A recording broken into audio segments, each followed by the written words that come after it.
Hello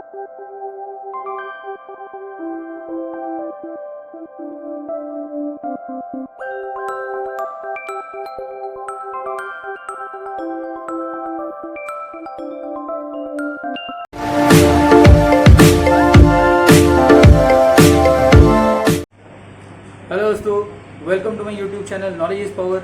और आज की क्लास में हम लोग इकोनॉमिक्स में एक बहुत ही इंपॉर्टेंट टॉपिक, इनफैक्ट दो इंपॉर्टेंट टॉपिक हम लोग डिस्कस करने वाले हैं, that is opportunity cost and marginal opportunity cost. आइए सबसे पहले हम लोग अपॉर्चुनिटी कॉस्ट से स्टार्ट करते हैं। अपॉर्चुनिटी कॉस्ट क्या है? देखिए, opportunity cost is the cost of lost opportunity. जो अपॉर्चुनिटी आपने खो दिया उससे एसोसिएटेड जो रेवेन्यू आप अर्न कर सकते थे, जो कमाई आपका हो सकता था, वो आपको सैक्रिफाइस करना पड़ा ताकि आप अपने जीवन में सबसे बेस्ट चॉइस को आप एक्सेप्ट कर सको। तो इसीलिए ये जो पैसा आप खोगे, जो पैसा आपको छोड़ना पड़ेगा second best alternative course of action को त्यागने के लिए, तो that is called as the opportunity cost. तो आइए हम लोग देखते हैं यहाँ पे अपॉर्चुनिटी कॉस्ट के बारे में मैंने क्या लिखा। It is the cost of lost opportunity. ये खोया हुआ अपॉर्चुनिटी से एसोसिएटेड जो कॉस्ट है, जो रेवेन्यू था, उसी को हम लोग यहाँ पे बोलेंगे opportunity cost. It is the cost of second best alternative.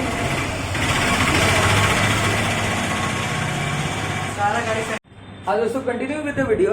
तो हम लोग डिस्कस करें तो अपॉर्चुनिटी कॉस्ट, तो ये क्या है? It is the cost of second best alternative course of action foregone.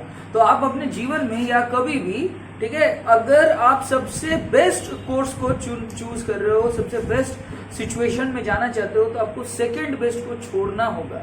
तो ये जो सेकेंड बेस्ट को छोड़ने आपने छोड़ दिया, त्याग दिया, तो उससे भी तो आपको कुछ कमाई हो सकता था, उससे भी तो आपको कुछ रेवेन्यू जनरेट हो सकता था।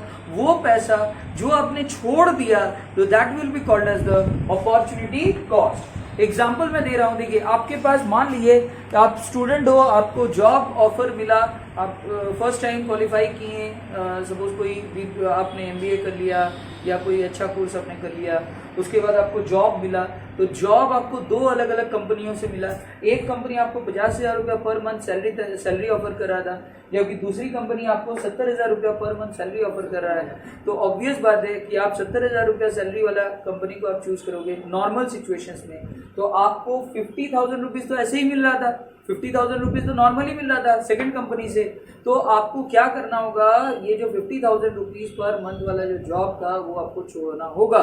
तो आपका जो यहाँ पे जो 50,000 रुपीज पर मंथ का कमाई हो सकता था, that is the cost of the lost opportunity, that is the opportunity cost for accepting the highest paying job। जो हाईएस्ट पेइंग जॉब है उसको एक्सेप्ट करने के लिए सेकेंड हाईएस्ट पेइंग जॉब को जो छोड़ दिए, उससे जो सैलरी इनकम हो सकता था, that will be your opportunity cost. ये सिंपल टर्म्स में हम लोगों ने बोला।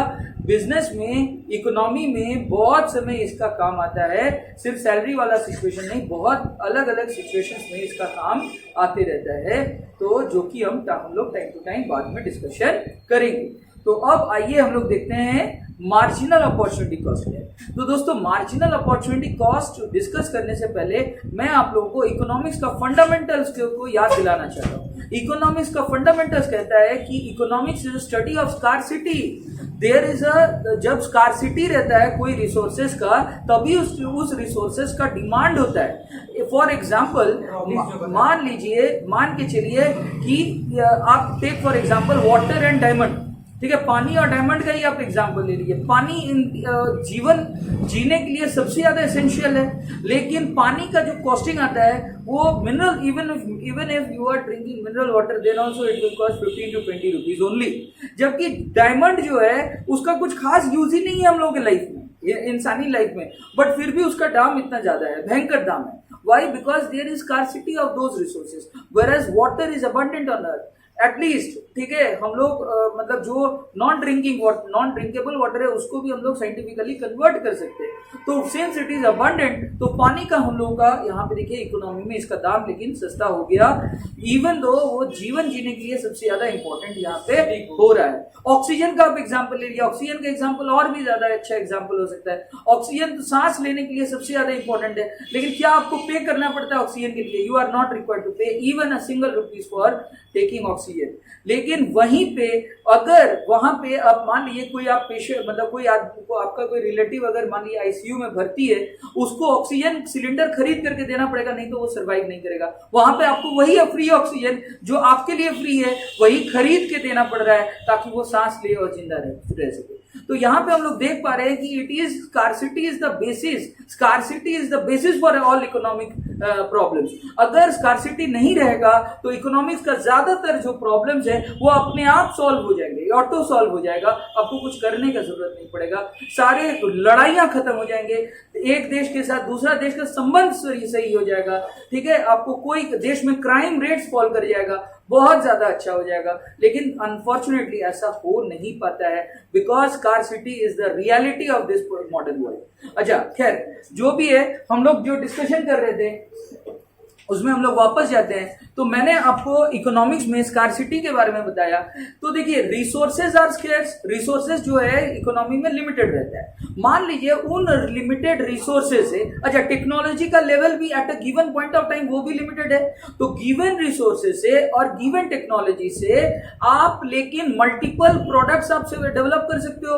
ये इकोनॉमिक्स का अनदर पहलू है, दूसरा पहलू है कि जो रिसोर्सेज अवेलेबल है उससे आप मल्टीपल गुड्स प्रोडक्शन करना आपके लिए पॉसिबल है, मल्टीपल यूज करना आपके लिए पॉसिबल है। तो that is the biggest benefit in case of economics. तो हम लोग के पास जैसे डिमेरिट दिया भगवान ने, वैसे ही हम लोग को एक मेरिट भी दिया। डिमेरिट क्या है कि हमारे पास जो रिसोर्सेज है वो स्केर्स है, उसमें वो अनलिमिटेड नहीं है। लेकिन वहीं पे भगवान ने हम लोगों को बोला कि देखो बेटा यहाँ पे तुम्हारे पास जो रिसोर्सेज है वो लिमिटेड भले ही है लेकिन इसका मल्टीपल यूज है। ये अब तुम पे डिपेंड कर रहा है कि तुम कैसे उसका इस्तेमाल करोगे। हम जैसे फॉर एग्जांपल न्यूक्लियर एनर्जी का आप एग्जांपल ले लीजिए। न्यूक्लियर एनर्जी का इस्तेमाल पॉजिटिव तरीके से भी हो सकता है।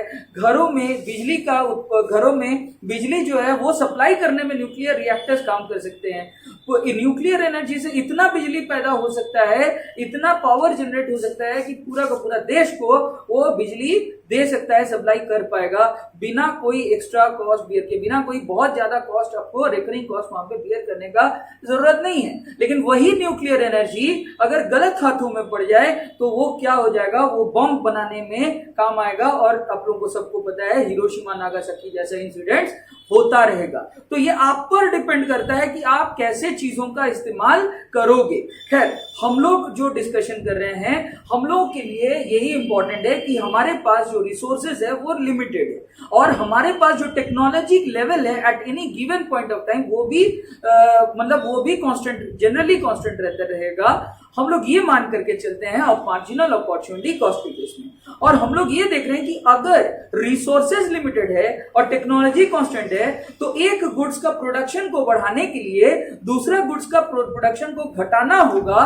क्यों? क्योंकि रिसोर्सेज अपने पास लिमिटेड है। तो रिसोर्सेज को एक गुड्स से लेकर के दूसरे गुड्स की तरफ हम लोग को शिफ्ट करना पड़ेगा ताकि हम लोग दूसरा कोई गुड्स का प्रोडक्शन बढ़ा सकें। और जिस गुड्स का रिसोर्सेज को हम लोगों ने दूसरे गुड्स का प्रोडक्शन के लिए इस्तेमाल किया उसका प्रोडक्शन ऑटोमेटिकली घट जाएगा। तो this is the basis for marginal opportunity cost. Marginal opportunity cost दोस्तों एक रेशियो होता है विच denotes the change in the production of one goods with the change in the production of another goods। तो यहाँ पे आप देख सकते हैं बोर्ड की तरफ, यहाँ पे देखिए मैंने यहाँ इसका फॉर्मूला भी डिस्कस किया है।